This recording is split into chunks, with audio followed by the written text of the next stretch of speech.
ওযু করার সময় কি কি দোয়া পড়া দরকার? খুব দরকারি এবং সুন্দর একটি প্রশ্ন। ওযু করার সময় আমরা কোন কোন দোয়া পড়ব? ওযুর শুরুতে দোয়া আছে, শেষে দোয়া আছে। দোয়া মানে জিকির।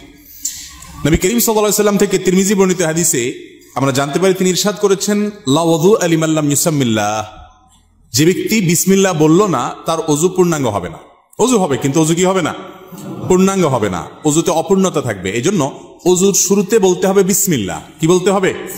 বিসমিল্লাহ বলে এরপরে ওযু শুরু করতে হবে। নবী করিম সাল্লাল্লাহু আলাইহি সাল্লাম বলেছেন, ওযুর ক্ষেত্রে সব সময় আসবিগুল ওযু, তোমরা ওযুকে পূর্ণাঙ্গ রূপে করো। আই আকমিলুল ওযু। ওযু কখনো যেন তেন করতে হয় না, ভালোভাবে করতে হয়। এই যে ওযুর শুরুতে বিসমিল্লাহ বলতে হবে। কি বলতে হবে? বিসমিল্লাহ। এটা হলো প্রথম ওযুর শুরুর জিকির।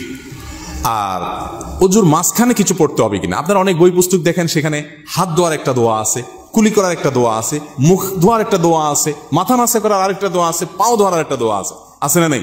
এই সবগুলো দোয়া মুখস্থ আছে এরকম কপালওয়ালা একজন মানুষ দেখি? সবগুলো দোয়া মুখস্থ আছে এরকম কেউ নাই? মাশাআল্লাহ, আপনারা দেখা যায় সুন্নাত বেদাতের পার্থক্য ভালো বোঝেন। যাক, এটা বিশুদ্ধ কোনো হাদিস দ্বারা প্রমাণিত নয় যে সকল অঙ্গ প্রত্যঙ্গে আলাদা আলাদা দোয়া আছে। তাহলে তো একজনের ওযুতে 10 মিনিট করে লাগবে, ঠিক না? ওযুর শুরুতে শুধু বিসমিল্লাহ পড়বেন, এটি হাদিস দ্বারা প্রমাণিত, যেটি বললাম তিরমিজির হাদিস। আর শেষে একটা দোয়া আছে, একটা বাক্য আছে, কালিমায়ে শাহাদা।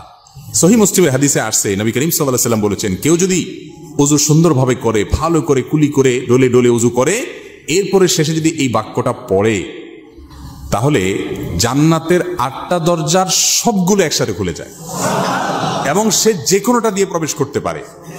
সে বাক্য হলো কি? সে বাক্য হলো, আশহাদু আল্লা ইলাহা ইল্লাল্লাহু ওয়াহদাহু লা শারীকা লাহু ওয়া আশহাদু আন্না মুহাম্মাদান আবদুহু ওয়া রাসূলুহু।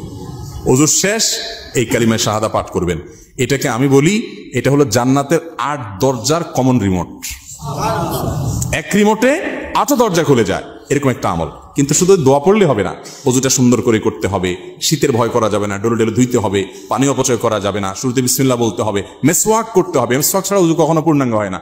মেসওয়াক একটা ডাল রাখবেন পকেটে, মেসওয়াকের মাধ্যমে ঈমান তাজা হয়, ঈমান তাজা হয়, এর সাথে ব্রেইনের নার্ভের সম্পর্ক, ঈমান তাজা হয়। মেসওয়াক করবেন। তো এই জন্য পূর্ণাঙ্গ ওযু করবেন, শুরুতে বিসমিল্লাহ আর শেষে আশহাদু আল্লা ইলাহা ইল্লাল্লাহু ওয়াহদাহু লা শারীকা লাহু ওয়া আশহাদু আন্না মুহাম্মাদান আবদুহু ওয়া রাসূলুহু।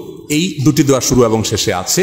এই শেষেরটা মুসলিমে বর্ণিত আছে। তিরমিজিতে আরেকটি দোয়া আছে, আল্লাহুম্মা জাআলনি মিনাত তাওয়াবিন ওয়া জাআলনি মিনাল মুতাতাহহিরিন। আল্লাহ আমাকে তওবাকারীদের শামিল করেন, পবিত্রতা অর্জনকারীদের শামিল করেন। কারণ আল্লাহ তাআলা কোরআনে বলছেন, ইন্নাল্লাহা ইউহিব্বুত তাওয়াবিন ওয়া ইউহিব্বুল মুতাতাহহিরিন। আল্লাহ তওবাকারী এবং পবিত্রকারীদের পছন্দ করেন। তাহলে ওযুর শুরুতে বিসমিল্লাহ, শেষে কালিমায়ে শাহাদা, এবং তারপরে যদি আরো অতিরিক্ত পড়তে চান, সুযোগ থাকে, আরেকটা হাদিস আছে, সেটাও পড়া ভালো, আল্লাহুম্মা জাআলনি মিনাত তাওয়াবিন।